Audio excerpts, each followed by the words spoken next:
Hey guys, so let's talk about scope, decoration space, and namespaces. The scope defines an enclosed region of a program where we can reference an entity by its unqualified name. And for a more informal definition, scope defines where we can use a name.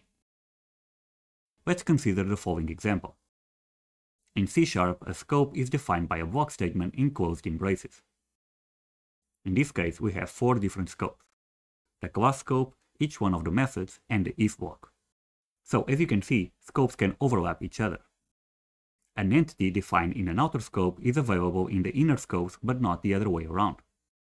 The scope of this local number variable is the method b block. We can use it and reference it inside this block and all the inner blocks, just like the if block. But the variable text defined inside the if block cannot be used in the method b block, since we would be moving from an inner scope to an outer scope. Let's now focus on the number instance field. The scope of this instance field is the entire class. We can use it and reference it inside all the other blocks. Inside the first method, the number local variable refers to the instance field. But inside the second method, we have a local variable with the same name. The scope of the local variable is the method's body. So when we reference the variable inside the method, we are actually referring to the local variable and not the field.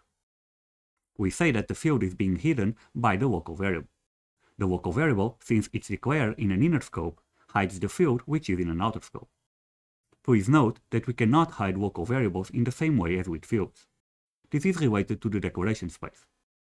The declaration space defines an enclosed region of a program where no 2 entities are allowed to have the same name.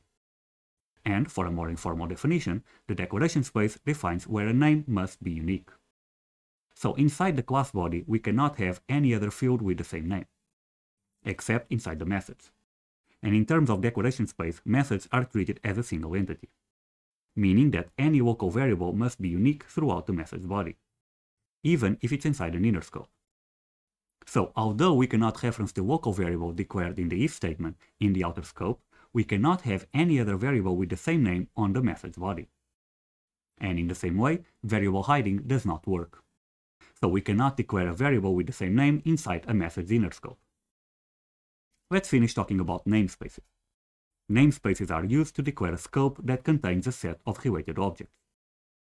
We can reference any class declared inside the same namespace without any problem. But if we try to access a class on a different namespace, then we get an error. To access a class, we have 2 options. First, we can use the fully qualified name. We type the namespace name, dot, and a class name. Or second, we can use the keyword using.